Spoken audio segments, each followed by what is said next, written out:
That's what I wanted to talk to you about. Don't be frightened by change. There he is, Jose Antonio Navarro, and of course our junior college here is named for him. It's an amazing story. Oh, this is a little video I showed to the students in my economics class at Dallas Baptist University. It's called The Coming Ice Age. Leonard Nimoy speaks on this. It's 1978, and the music goes bum, bum, bum, bum. And he said, we are entering another ice age. 1977 was the coldest winter in hundreds of years. Scientists predict that it's going to get colder. Really? And today they're saying it's going to get warmer.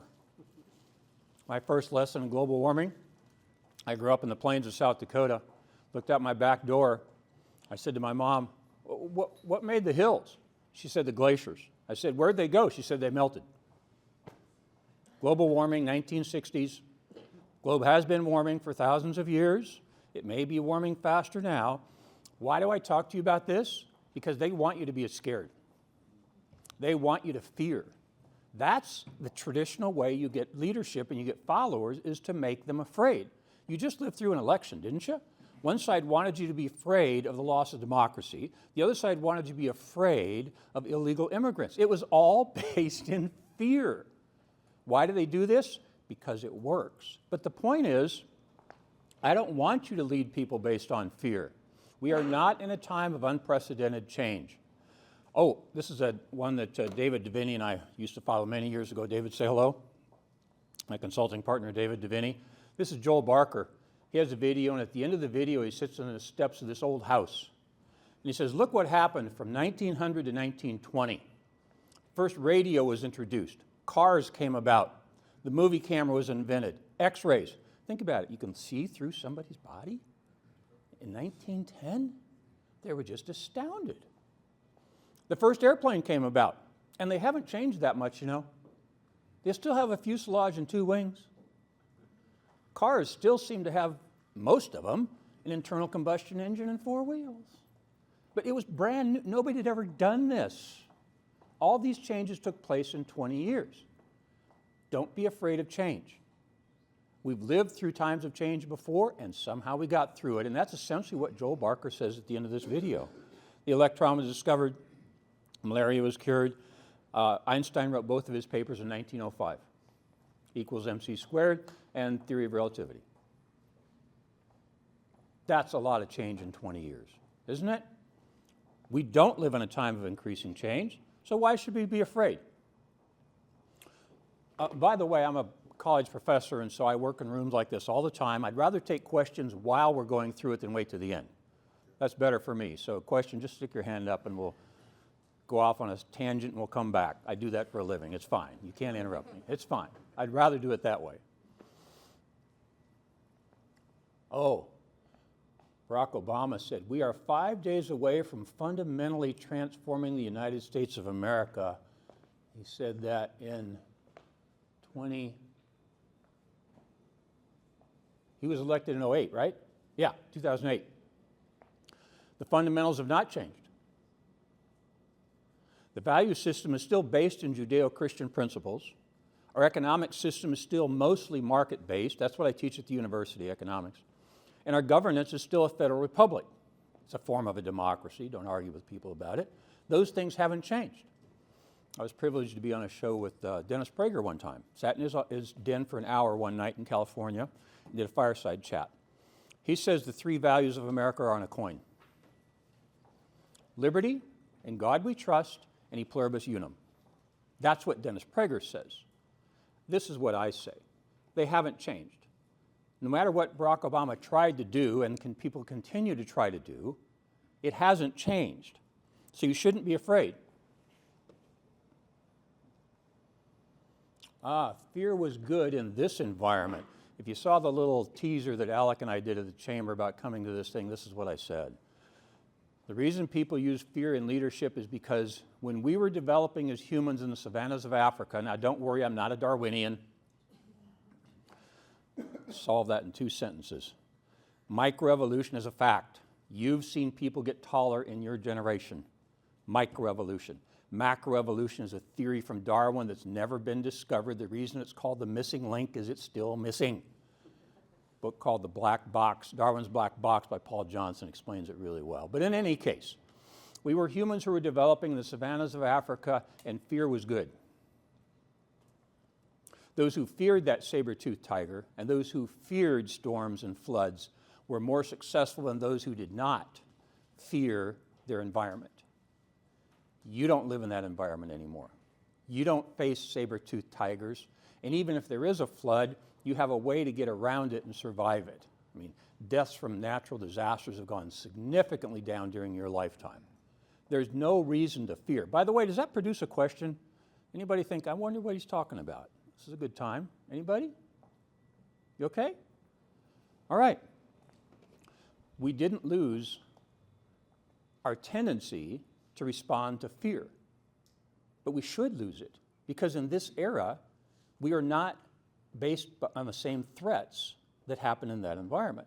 So you see the way our sort of animal mind still responds to fear, but we shouldn't do it that way. Yep. Oh, the hockey stick of human prosperity. Just a couple more of these on change. That's Don Boudreaux, one of my fellow economists at George Mason University. And he gives us a really great 5-minute video. You can watch it at home if you want. Don Boudreaux, the hockey stick of human prosperity. And he says people were poor for ages and ages, and people were poor and they were poor. Nathan and I were talking about the Old Testament just a moment ago. And during the Old Testament times, there was a very few rich people like Solomon. Almost everybody was poor. Ages and ages. Life was short and brutish, is the way the economists say it. And then something changed.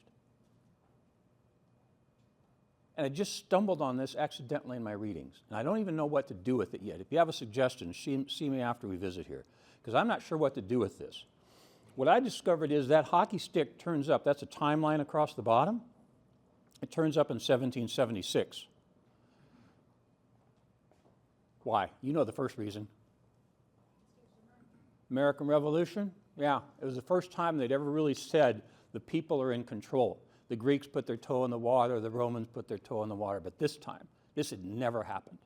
Nobody had ever said the people rule. That happened in 1776. The other two are the ones I stumbled on. My point is, these guys had significant change. 3 things in 1 year. And these 3 things still govern our lives. You didn't have to live through that. This is over 200 years ago. So why does the hockey stick turn up about 1776? 3 Scots who changed the world in 1776. In economics, Adam Smith wrote The Wealth of Nations, setting the guidelines for global trade that would enrich the world. And that is the economic reason that we are so rich today. Adam Smith wrote about specialization, the division of labor. His picture was on the back of the 20-pound note in the UK until those fools, did I say that? Oh, changed it about 3 years ago. They put some artist on the back, but I still use as my bookmark in my economics book a 20-pound note from the UK with Adam Smith on the back, because he really changed how we view economics. The second one, James Watt, perfected the steam engine. He didn't invent it, he perfected it. First source of movable power that would spark development of other technologies. Everything we do today comes from the steam engine. It was the first source of movable, non-human or animal power. James Watt. The third, I'll give credit to James Wilson. He signed the U.S. Declaration of Independence, was a key author of the U.S. Constitution, wrote the section on the presidency. I read his book recently. He signed the Declaration of Independence and wrote the Constitution, helped write it and sign it. He wanted to be the first justice of the Supreme Court. John Jay beat him to it. He was second. James Wilson. I find these 3 guys, you're welcome to say I found them because my name is Scottish. Arnott in Gaelic means strong eagle, right? Maybe because I'm Scottish, but I found these 3 guys, and these 3 men participated in changes so significant that they echo through today. You're not going to live through that kind of a change. They're not going to totally change the economic system. They're not going to totally change the technological system. They're not going to totally change the governmental system. They will trim around the edges. They want you to follow them because they're trying to convince you that you should be afraid. My point is, you should not be afraid. Yeah.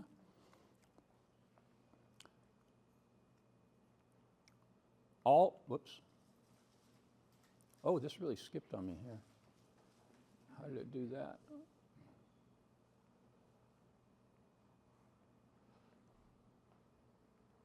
Alec, what did I do, I wonder?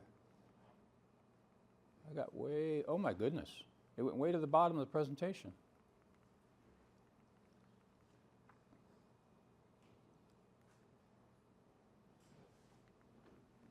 Alec, can you get me back? Or Kim?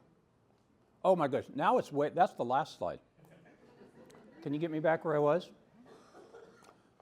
Because the one I wanted that's not on here I'll talk about. People are trying to make you afraid of artificial intelligence.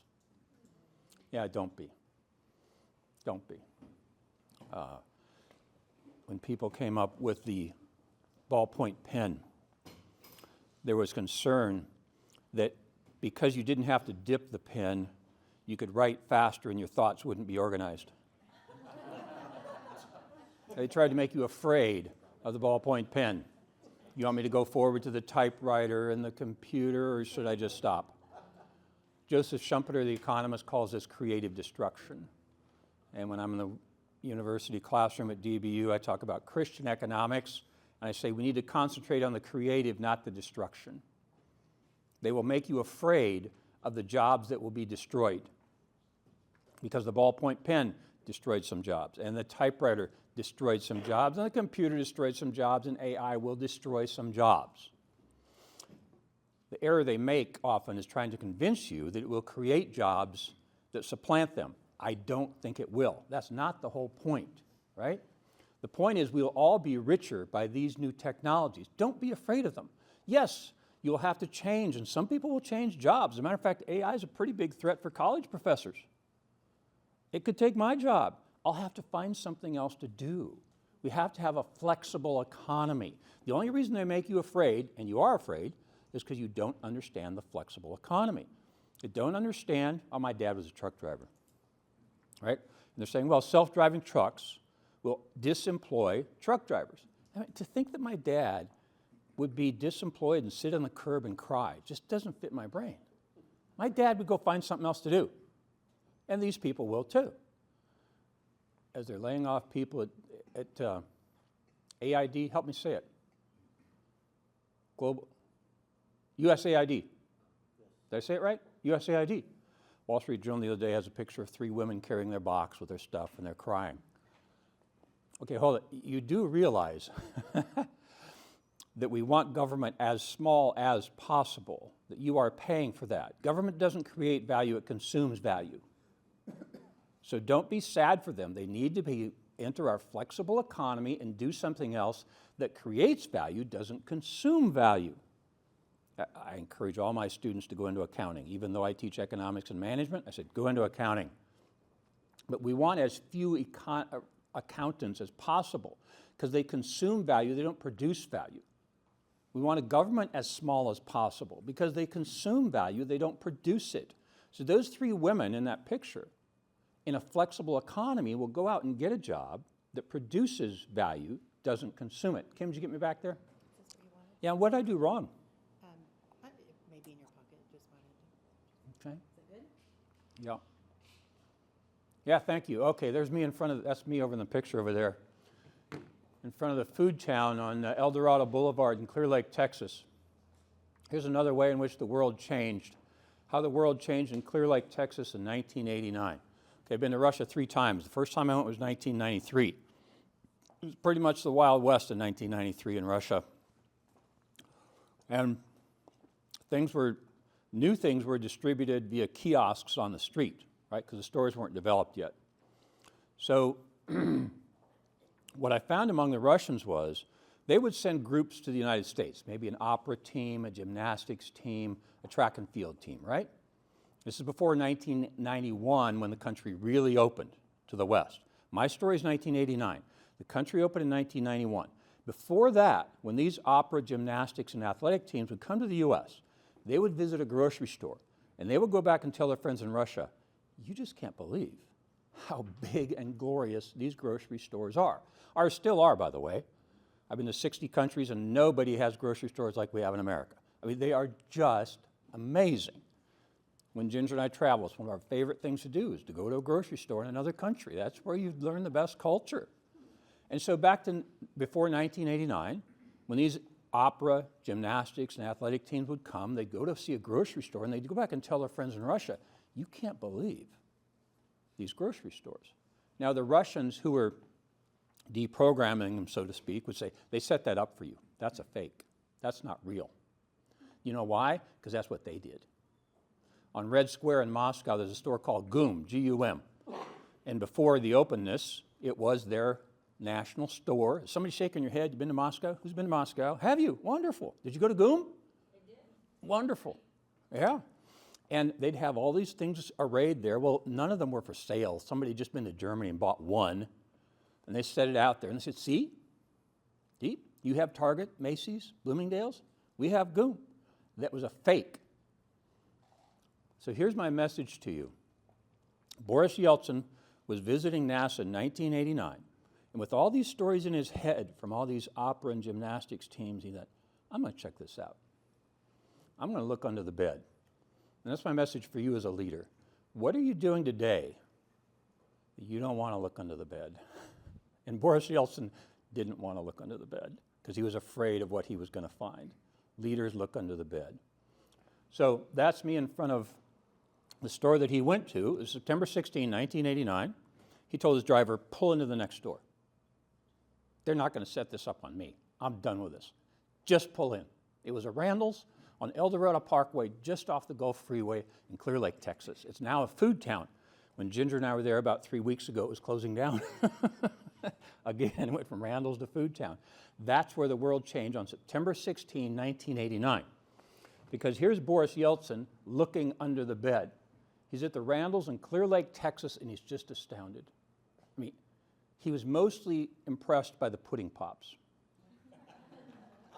And you got to think, it's 1980, he's thinking, hold it. These had to be made in a place that was frozen. They had to be transported frozen. They're kept frozen here.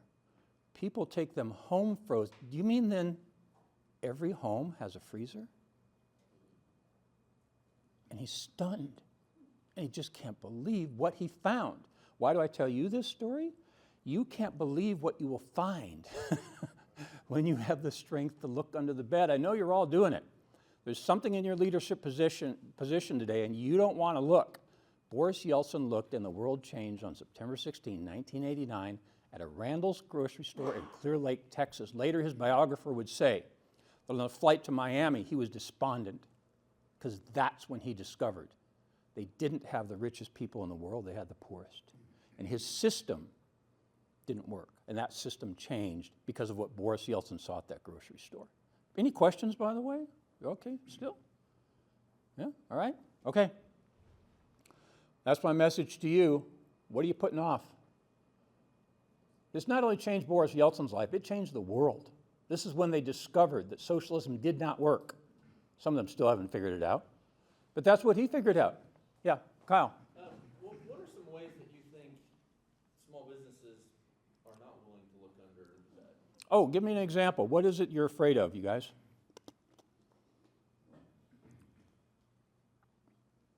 Calling customers to ask if they're satisfied because they might say they're not. When I was a salesman, I'd always go see the customers who bought from me, not the ones who didn't. Because I didn't want rejection, right?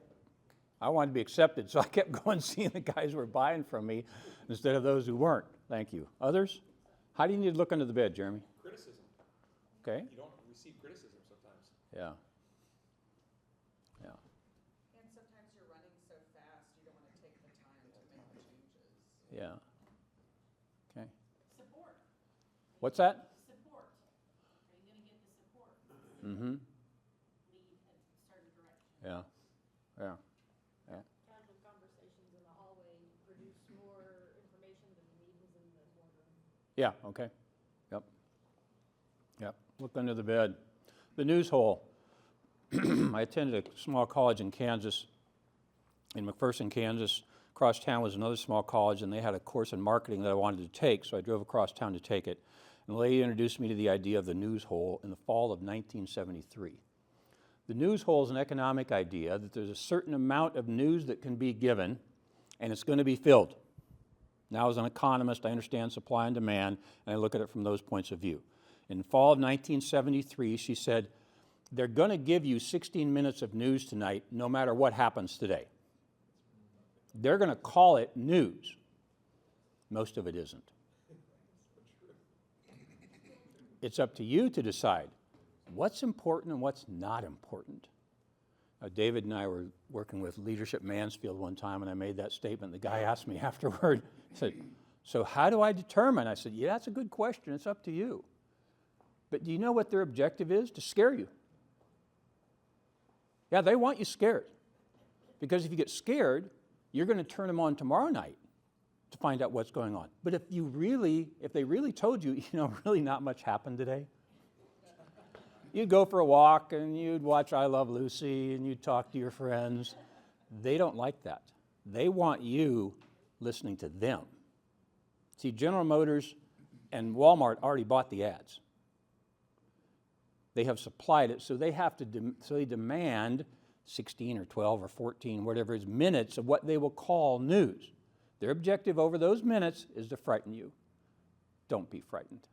That is their objective. I often say to Ginger, we'll be watching the news, and I said, slow news day, particularly Monday. Watch this, you'll notice. Because the government doesn't meet on Saturday and Sunday, so there's not much to talk about on Monday. Think about it. Think about it. Next time you're watching the news, you're going to think on Monday, oh man, they're making it up. They had to go find something, and they're trying to scare you. Don't be scared. Most of it's not news. They're just filling the hole. Oh, this comes from my partner over there, David. And this diagram shows level of conflict.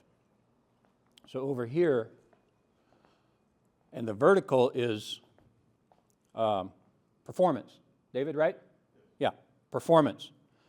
So the lowest performing organizations are where there's too much conflict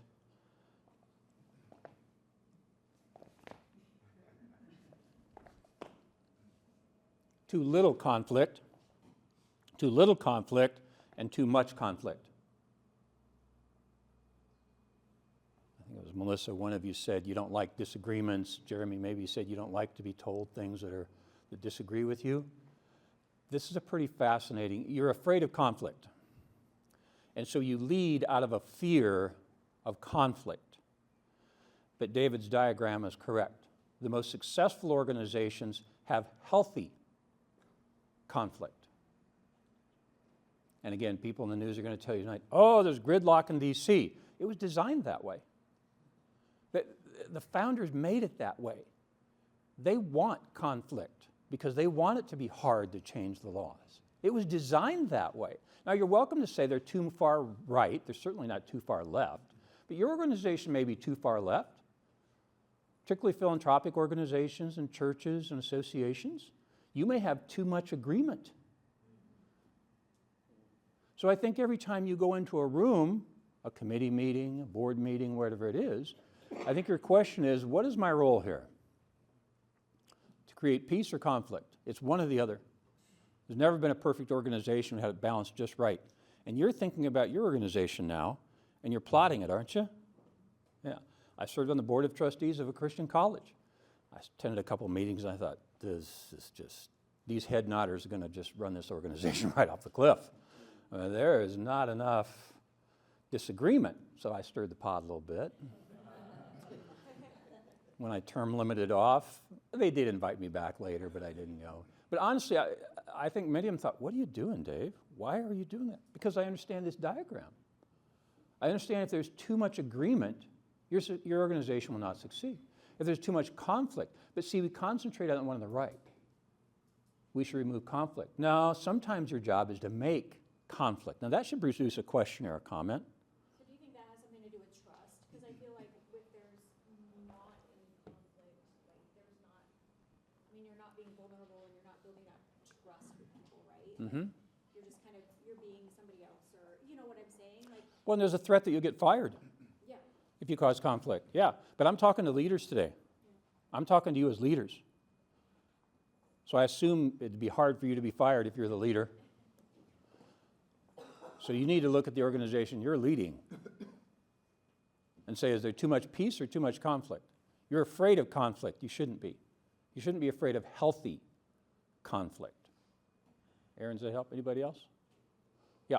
Is this tied to the idea of accepting the status quo?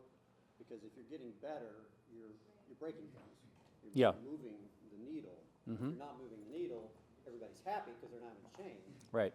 But then nothing's happening. Yeah. And I hope David talks about this in our leadership class pretty soon. He has this great diagram of no stress, distress, eustress. We think stress is bad. Distress is bad. Eustress is good. You want to comment or just go on? No, you need a certain amount of stress. Stress is motivational typically. Yeah. And for example, going on a vacation is eustress because it's exciting, you're doing, but you get to distress is where you're dreading going into the office that day. Right. Because of the stress. And so it's unhealthy for organizations. But eustress, a certain amount of stress is healthy and motivational. Yeah. One of you commented that DBU has a good baseball team. Yeah, we beat number 10, then undefeated Oklahoma Tuesday night 11-0. Run ruled them in 7 innings. Should I mention that we walked in the winning run at ORU the other day? Okay, no. We have a good baseball team. And I've talked to some of the pitchers. I said, so, bases loaded, no outs. Do you want to go in? What do you think his answer is? Oh, yeah. Oh, yeah. Put me in. Yep. That's eustress. That's good stress. And your organization should have good stress. It's up to you to determine which side is it on. Nathan. De-stress, eustress, what was the third? Yeah, so distress is you can't function. Eustress, no stress, why get out of bed? Okay. Eustress is good stress. See, David, well, you got to leave, don't you? Visit with David about it later, but yeah, eustress is good. Yeah. So you got that baseball pitcher. If he was distressed, he would be cowering in the bullpen saying, oh, please don't put me in. If there's eustress, why even put on your uniform? Go to the game. Right? But this eustress, did I say him right that time? Did I? Yeah. That's good stress. Yeah. And we want that. Is your organization left or right? Okay? Yep. So don't fear that. Okay. This was made by Michael Porter at Harvard University in 75. It's called Competitive Advantage, called Business Level Strategy. Ginger and I were driving a diesel car in Poland one time. We were going to pick up David in Warsaw. And we're driving this car, pull up to the diesel pump, and you don't pump the gas in Poland, they pump it for you. So the guy comes out and somehow figured out I'm an American, and says in his broken English, cheaper or better? You want to know what kind of diesel I wanted. I said to Ginger, he just stated 2/3 of Michael Porter's competitive advantage. Your business, your organization is either cheaper or better, we call it differentiation, or you focused on a narrow demographic. This still works, even though Porter wrote it in 1975. It's called competitive advantage. Your organization is drawing and serving people for one of these 3 reasons. You're afraid to step out of it. You're leading your organization because you're afraid you're going to lose a customer. And what data has shown since he drew this is organizations who have 2 are the most successful. Second in success is those who have 1. Last is those who are trying to do all things, trying to be all things to all people. You can't do it. You're afraid. You're afraid you're going to lose a customer. So we got to be cheaper and better and focus. My university has 2 of those. You know what they are, right? Not cheaper. No, that's right. So we're the other 2. We differentiate ourselves and we focus mostly on a Christian audience. That's what we do. I've already mentioned Navarro, cheaper, right? Is somebody from Navarro here? No? No, cheaper. And you focus on people who live here. Many of you are trying to do all 3. Don't do that. I'm trying to do all three because you're afraid. Oh, we're going to lose a customer. Honey, we can't lose a customer. Yes, you can. Don't operate out of fear. Know who you are and why people are buying from you. It's because you're cheaper or better or you're focused. 2 is best. Don't try to have all 3. David, you've taught this a lot too. Yes. Yeah. Anything? No, I think it is. I think oftentimes people try to be all 3 of those, and it's impossible to do. Yeah. For the most part. Questions? Kind of immediately makes me think of Walmart. What? That immediately makes me think of Walmart. Yeah, what are they? Focused and low cost. Yeah. Yeah. Focused on low cost and low income. Yeah, very low cost. They know who the demographic is, right? Exactly. Yeah. Yeah, they do. The opposite, you think of like a Target or Market Street, so these kind of like basically the other, end of that spectrum on grocery stores. Yeah. Walmart's high end and focused on differentiation. And those who get caught at, It's actually interesting because Walmart is actually trying to push right now to more high end. So Are it'd be they? interesting to see what happens Huh. over the that's a new strategy that they have, and Uh-huh. so it'd be interesting to see. But then in thinking about that, when you said the Walmart example, I don't know that they're still not trying to be the highest end, Mhm. right? When we think of how much our world has changed with inflation, they're trying to be nicer for Yeah. a lower cost customer. Mhm. What's that? Yeah. Yeah, and Kyle's making a fascinating point. This doesn't stand still. People are always moving, and that's why leadership is demanded. Where are we? Who just moved in? Who just moved out? Big Lots is going out of business, right? Does that create a gap? Where do we move now? And that's why this strategy is so fascinating.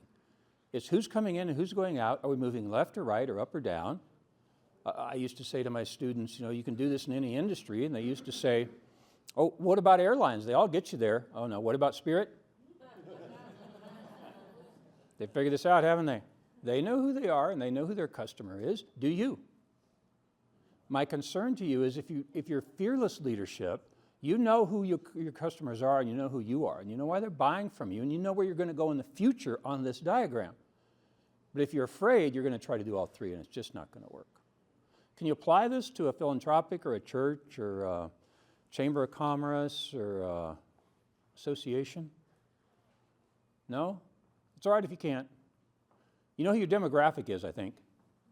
Melissa, right? Yeah. Focus. You know who your customer is focus-wise, for sure. Yeah. So the church I attend, downtown Fort Worth, it's an urban church, it's not very big, they don't have a lot of facilities, so they can't focus on bringing in families with kids because they just don't have the space. Oh, yeah. So they have to focus on young professionals in downtown Fort Worth Yeah. because they've got that limitation. So they have to let the other churches focus on big facilities, bringing in kids, that kind of thing. Yeah. Okay. Yep. Yep. I think the point here, Dave, is Yeah. you gotta know who you are as a leader. Yeah. And where you fit on that continuum. Right. And that's the point. A lot of people don't know that. Yeah. You look at a lot of businesses, when Yeah. I'm talking to owners of business and things like that, sometimes they don't know where they are on that continuum. Yeah. They're trying to be all things to all people, and that's pretty much impossible. Doesn't work. Yeah. Yeah. So is the end of Neiman Marcus and Saks a seasonal thing, or is it a focus thing? Yeah. I don't know. Anybody? What happened to Neiman Marcus? Is that your question? They lost their lease. Huh? They lost their lease, I think, Okay. and having to move out, Yeah. and they just closed it. See, it never stands still. That's a fascinating. And that's why we need leadership. Amazon comes in and they disrupt everything, and oh my goodness. But that's why strategy is so fascinating. That's why it's so fun to go to the office every day. What happened? When I used to teach strategy, I'd always start, and I do it with economics too. I start with the Wall Street Journal. What's going on today? How are people responding to what's in the Wall Street Journal today? That's what leaders do. Leaders who are afraid stay in the back room and say, gee, I hope nothing happens today. Fearless leaders say, no, this is what happened. We have a new competitor here. We lost a competitor there. We have to move here. We have to move left, right, up, or down. Blue Ocean Strategy by Kim and Mauberg said, why do you do all this competitive stuff that I showed in the last diagram? Why don't you, and that's called a red ocean by them. because it's fish eating other fish, and that creates blood in the water, and it's a red ocean. They said, why don't you sail out where nobody's ever gone before and do something absolutely new? They do kind of make their point, but they're always going to end up in a red ocean at some time. To think that people won't follow you is just absurd. I mean, I've said in the strategy classroom for years, why doesn't Starbucks have a competitor? They do now, right? Absolutely, yeah, it's gonna happen. People are gonna move in next to you and say, we can do it cheaper, or we can do it better, or we can focus. It's always gonna happen. Yeah, fearless leadership admits and is clear about where we are. Oh, Malthus and Borlaug. Robert Malthus in 1798 wrote a pamphlet about overcrowding the world. And he said, we're going to run out of food. He said, look, I've looked at the data. This is it. People are reproducing faster than we can produce a food supply. We're going to die of starvation. Those are called Malthusian predictions today. You'll see one on the news tonight. Malthusian ideas have not died, even though Malthus did. Jimmy Carter in 1976, I show a little clip to my students in the economics class. Jimmy Carter in 1976 saying the world is going to run out of oil in 35 years. That was 2011. Malthusians have been wrong since Malthus wrote it in 1798, and they continue to be wrong. The world has a limited carrying supply. What is unlimited is people's creativity to find new ways to use the resources. So when we were running out of whales, Rockefeller came along with kerosene. When we run out of one thing, people have used their creative nature to come up with new ways. We will. We always have. I mean, this is one of my favorite questions I ask people. So this is a real question. See if you have an answer. Life was better on Earth before we ran out of.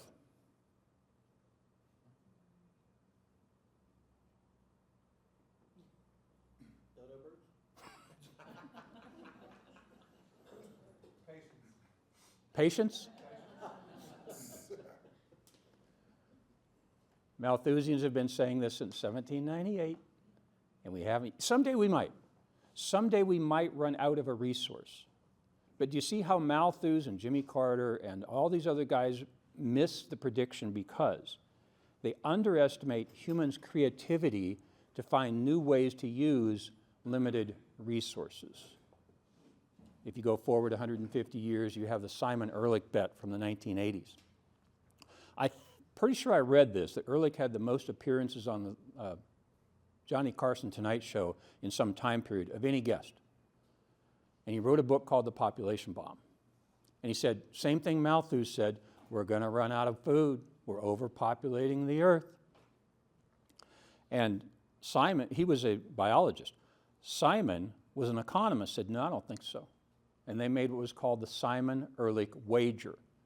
And Simon said, go ahead, Ehrlich, you pick 10 minerals and tell me their price. In 10 years, you think the price is going to go up because we're running out of them. I think the price is going to go down because we're using them more efficiently. Simon won the Simon Ehrlich wager.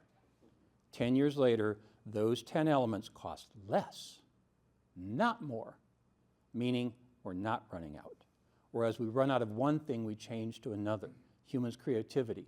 But why do they want you to think we're running out? Because they want you to be scared. They want you to be fearful. It's never worked. Nope. And according to you, we've never run out of anything.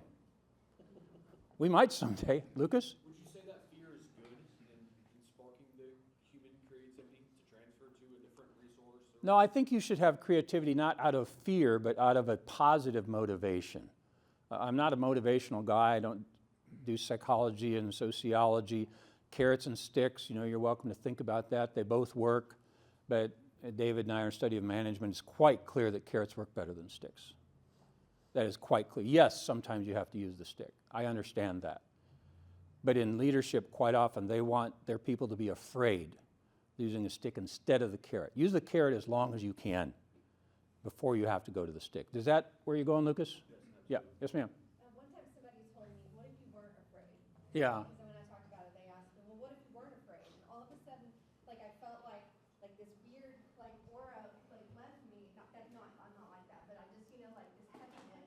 Yeah. The heaviness left me, and I was like, man, and then all of a sudden I became, like, I felt like my mind could go somewhere different. I felt like it could, Oh, good. because it wasn't there anymore, you know? And so I think Yep. that as Kim, I did it again.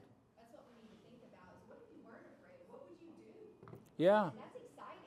Yeah. You know, because I think there's a lot of things that we do because we don't do or do because we're afraid. Yeah.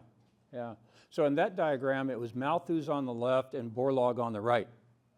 Norman Borlaug grew up in Minnesota, went to the University of Iowa and got a degree in agriculture, went to Mexico, and in one season doubled their crop by changing their wheat from a taller to a shorter wheat that matured earlier, and doubled their crop in 1 year. That's a very short story. Somebody needs to write a book and make a movie. Norman Borlaug, one of the greatest heroes of history. As a matter of fact, when I found the brick diagram, Goldman Sachs made it in 2002, I found it in 2008. So in 2009 and 10, I took MBA students from DBU to the BRIC countries, Brazil, Russia, India, China, on successive spring and fall breaks. Before we went to India, some global engagement society, the Dallas Chamber, was having a meeting, and the speaker was the consulate official from the Indian consulate in Houston. The guy comes up to the podium, didn't say hello, didn't say good morning, didn't say it's good to be in Dallas. First thing out of the Indian guy's mouth, let's have a moment of silence in honor of Norman Borlaug. He assumed we knew who he was. Because after Mexico, he went to Pakistan and India. He's known as the guy who saved 1 billion, yes with a B, 1 billion lives because of crop improvement. Why don't we think more like Norman Borlaug? Why do we think so much like Malthus? Borlaug's a fascinating story. I wish I had more time to talk to you about it. Saved 1 billion lives. And the Indian guy assumes that we all know who he is. The only reason I knew is because about 10 days earlier, he'd had died in Dallas, and there was a big article about him in the Dallas Morning News. And I tell my students, if you need to write a paper for your English class or whatever it is, Norman Borlaug. He's an amazing story. Yep. But he represents the opposite side of that idea of, no, I didn't do it that time. Kim?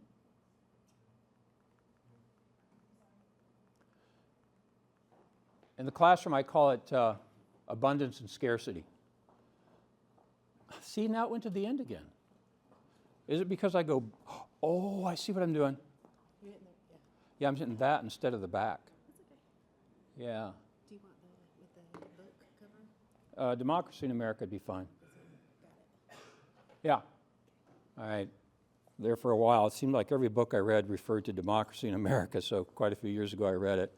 Alexis de Tocqueville was sent by the French government to the U.S. to study our penal system, meaning our jails, because their idea was you put somebody in jail and you throw away the key. And they said, no, these Americans, they have this idea that people can be redeemed, that they can be let out of jail, they can be reformed. Now, if you understand the difference between the U.S. and the French Revolution, this all makes perfect sense to you. But this is in 1832. Alexis de Tocqueville comes to America and says, how do you do this? Well, he overdid his assignment. He was supposed to only study the penal system. He studied all of America and went as far west as he could, which was about the Missouri River at those times. And he came back home and wrote Democracy in America by Alexis de Tocqueville. And he talks about this idea of fear, because his general observation is that back in Europe, when you needed something, you went to the king or queen.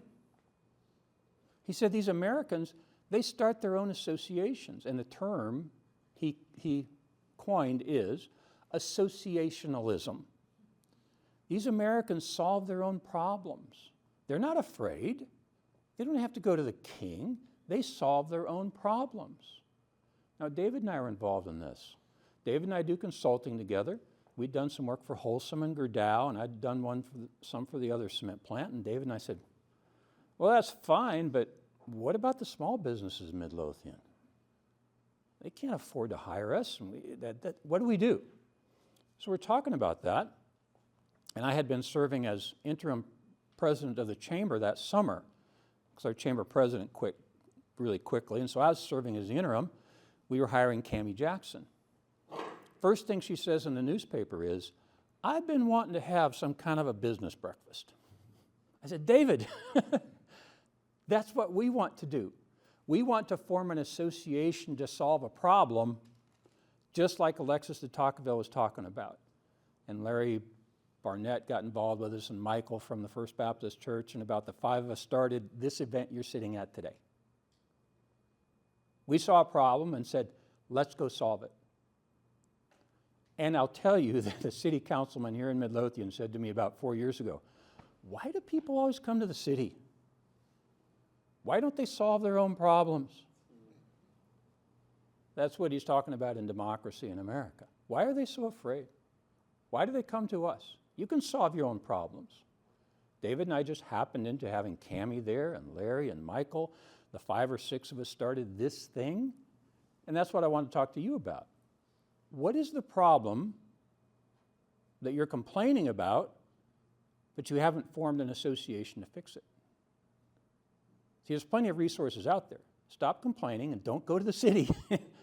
That gets into more of my economic stuff. Solve it yourself. Don't be afraid. Questions, comments? I think the thing that was important in what y'all did, though, is y'all pulled multiple entities together. Yeah. Because a lot of times people will see a problem and go to fix it without having talked to anybody else, and then we create a bunch of silos, too. Yeah. So the fact that y'all had multiple entities Yeah. at the same table, I feel like it's important, too. Yeah. Yeah. And I just gave you as the city permission to say no. I really appreciate Yeah. Go tell them. It really is what he noticed many other things in democracy in America about America, which I have more time to talk about it, but that's why he gets quoted so much.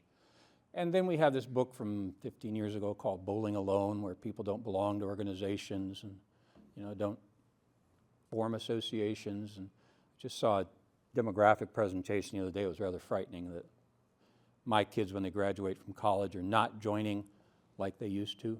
That is not good. It's really not good for society. Yeah. But that you are here is good, right? Yeah, this is what makes America great. And you still don't see this in Europe. I mean, still today. Yeah. It's been 170 years since he wrote that book. You still don't see it in Europe. Democracy in America by Alexis de Tocqueville. Don't be afraid. Solve your own problems.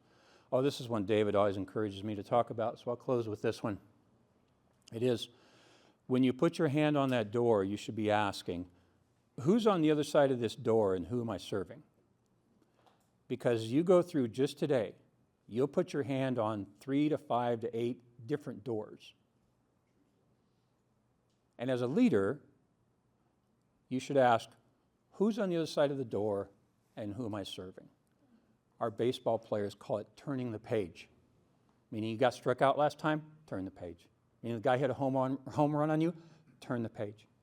What's the next page? What's the next place you're going? Because that's what leaders do. At the university, we call it servant leadership. But this is unnatural, by the way. It is natural for you to put your hand on that door and think, what can I get from these people on the other side of this door? How can my needs be served? And that always eats itself up, and it's a self-defeating philosophy, and it never, never works. The happiest people are those leaders who say, who's on the other side of this door? So my wife Ginger's traveling this week. When she gets home tomorrow, my question is, what are her needs? What's going on? She's had a lot going on. I'm going to go to the university, and I'll put my hand on the door, and I say, okay, my dean's on the other side. What is my role here? What am I supposed to be doing? Right? Questions or comments? All good? Fearless leadership. See, let me return to the savannah. We have in our brains that fear motivates, and it does, but that's an old way of thinking. A newer way in the modern era is fearless leadership. There you go. Thanks, Melissa.